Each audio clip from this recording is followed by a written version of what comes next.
CGL या कोई भी अच्छा एग्जाम क्रैक करने के लिए आपका नॉलेज आपके फिंगर टिप्स में होना चाहिए। इससे आप एग्जाम में पैनिक नहीं करते और रिलैक्स रहते हैं, जिसके लिए आपको मिनिमम 5 रिवीजन चाहिए होते हैं। तो आज इस वीडियो में मैं डिस्कस करूंगा कि रिवीजन कैसे करते हैं और एक ऐसी मेथड जिससे आप ज्यादा से ज्यादा चीजें एक बार में रिटेन कर पाए। तो अगर आप इंप्रूवमेंट को लेकर सीरियस है अपने पढ़ाई में तो पेन कॉपी लेके बैठ जाइए, क्योंकि मैं नहीं चाहता कि आप ये वीडियो दोबारा देखें, क्योंकि इसमें बताई गई सभी चीजें साइंटिफिक है और मैं गारंटी लेता हूं कि आपने अगर इन चीजों को अच्छे से फॉलो कर लिया तो आपका कॉन्फिडेंस एग्जाम के टाइम पे आसमान पे होगा। तो सबसे पहले आप ये चार्ट देखिए, जिससे आपको समझ में आ रहा होगा कि मैक्सिमम चीजें हम पढ़ने के 1 घंटे बाद ही भूल जाते हैं। इसीलिए जब आप रिवीजन करने बैठते हैं 1 हफ्ते बाद तो आपको लगता है कि ये सब चीजें नई हैं, और जब आप 1 महीने बाद रिवीजन करने बैठते हैं तो आपको लगता है पूरा टॉपिक ही नया है। इसीलिए आपको लगता है कि आप चीजें मेमोराइज नहीं कर पा रहे हैं, आपका दिमाग कमजोर है और आपका सिलेबस पूरी जिंदगी में कभी कंप्लीट नहीं हो पाता और आप इस चक्रव्यूह में फंसे रहते हैं और लोगों के एग्जाम पे एग्जाम निकलते हैं। तो चलिए हम बात करते हैं पहले मैक्सिमम रिटेंशन पे, कि कैसे हम एक बार पढ़ के मैक्सिमम चीजें याद कर सकते हैं और जब हम रिवीजन करें दोबारा तो हमें इजिली सब कुछ याद आ जाए।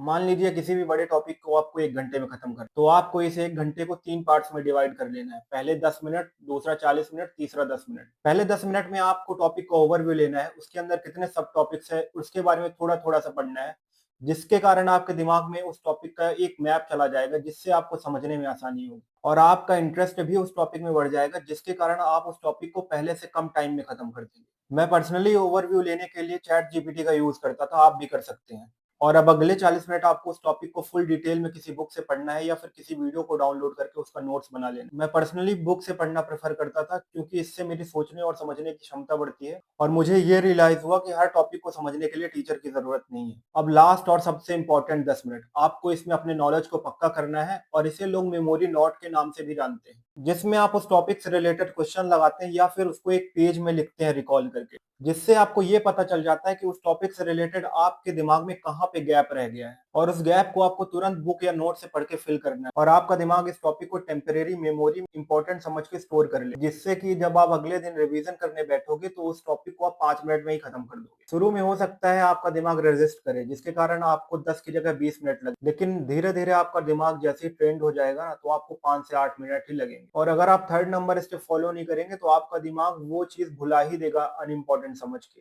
और अगले दिन जब आप वही टॉपिक पढ़ेंगे तो आपको लगभग उतना ही टाइम लगे। अब हम बात करते हैं रिवीजन कैसे करना है। तो रिटेन एवरीथिंग, फर्स्ट रिवीजन आपका हो चुका है 1 घंटे के अंदर ही। सेकंड रिवीजन आप अगले दिन कर लेंगे 5 मिनट लगा के नया टॉपिक स्टार्ट करने से पहले, जिससे कि आपका नॉलेज आपकी मेमोरी की अपर लेयर में स्टोर हो जाएगा और 5 रिवीजन के बाद वो मेमोरी परमानेंट हो जाएगी। और अब हम बात करेंगे थर्ड, फोर्थ और फिफ्थ और उसके आगे के रिवीजन के बारे में, जिसको आपको शुरुआत से ही प्लान करना पड़ेगा, जिससे आपके दिमाग में बर्डन ना पड़े और लास्ट में आप टेंशन फ्री होकर एग्जाम देने जाए। तो चलिए मैं पहले आपको सिखाऊंगा मंथली और वीकली रिवीजन कैसे करते हैं, फिर मैं आपको सिखाऊंगा कि कैसे लिमिटेड टाइम को बेस्ट यूटिलाइज करना है अपने एग्जाम को क्रैक करने के लिए।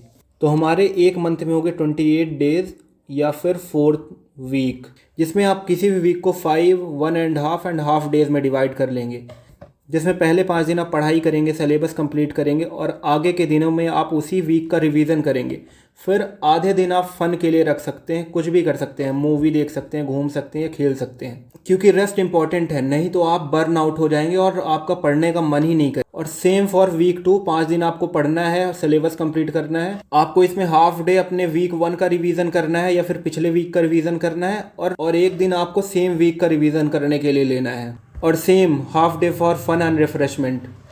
सेम वीक 3 पे चलेगा, आपको आधा दिन वीक 2 का रिवीजन करने में लेना है और एक दिन उसी वीक का रिवीजन करने में लेना है। और सेम फॉर वीक 4।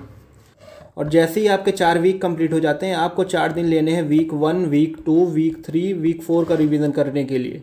देखिए हमारे 5 रिवीजन कंप्लीट हो चुके हैं। पहला हमने किया सेम डे पे, दूसरा हमने किया है नेक्स्ट डे पे, तीसरा हमने किया है last day of the week, चौथा हमने किया है नेक्स्ट वीक और पांचवा हमने किया है end of the 4th week. अब जैसे ही आप 4 दिनों में रिवीजन कंप्लीट करते हैं पिछले महीने का, अब हमारा शुरू होता है अगला महीना, जो कि फिर से होगा 4 वीक का, जिसमें आप एक चीज़ याद रखिएगा कि जब आप वीक 5 शुरू करेंगे ना तो लास्ट का जो 1.5 डे होगा ना, उसमें हाफ डे वीक 4 का रिवीजन करना है, फिर 1 डे वीक 5 का रिवीजन करना है और सेम साइकिल आपको वीक 5, 6, 7, 8 रिपीट करनी है।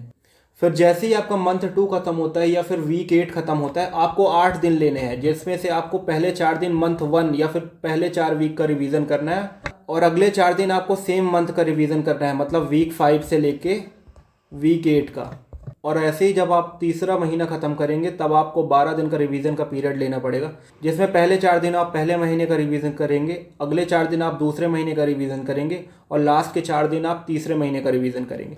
और ऐसे ही तुम आगे प्लान करते रहना, जिससे कि तुम्हारा नॉलेज तुमको कभी भूलेगा नहीं और वो परमानेंट मेमोरी में बदल जाएगा। अब तक आपको ये समझ में आ चुका होगा कि हमारा पहला 5 रिवीजन का साइकिल कंप्लीट होता है 32 दिन में, दूसरे को कंप्लीट करने के लिए चाहिए होते हैं हमको नेक्स्ट 36 डेज, और तीसरे को हमको कंप्लीट करने के लिए चाहिए होते हैं 40 डेज। और अगर तुमको 3 साइकिल अच्छे से कंप्लीट करने हैं तो 108 डेज लगेंगे। बट मान लो हमारे पास 100 डेज हैं, तो उसको ऐसे डिवाइड करना है कि पहला साइकिल तो आप 28 + 4 दिन में कंप्लीट कर लोगे, दूसरा साइकिल आप 28 + 8 दिन में कंप्लीट कर लोगे। अब तीसरा साइकिल आपको ऐसे डिवाइड करना होगा कि आपको लास्ट में रिवीजन करने के लिए 12 दिन बच जाएँ। तो आपके टोटल दिन हो चुके थे 32 + 36 68, और 12 दिन आपने लास्ट के रिवीजन के लिए रख लिए, जो कि हो गया आपका पूरा 80 डेज। और बीच के जो 20 दिन बचे हैं उसको आप पढ़ने के लिए इस्तेमाल करेंगे। तो लास्ट का थर्ड साइकिल आपका होगा 20 + 12 दिन का, जिसमें लास्ट के 12 दिन आप फुल रिवीजन करेंगे वीक 1 से लेके लास्ट वीक तक। तो अब मैं आपको समझा देता हूँ पहले 100 दिन को कैसे तोड़ना है।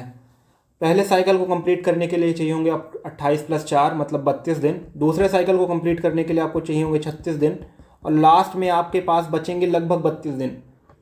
और फिर जो बचेंगे आपके 20 दिन, इसमें आपको सिलेबस कंप्लीट कर लेना है। और ऐसे ही आप लॉन्ग टर्म गोल्स के लिए स्ट्रैटेजी बना सकते हैं, क्योंकि आपका दिमाग इतना ट्रेंड हो जाएगा कि वो एफर्टलेसली ये सब चीज़ें कर लेगा और आपको पढ़ने में मज़ा भी आने लगेगा।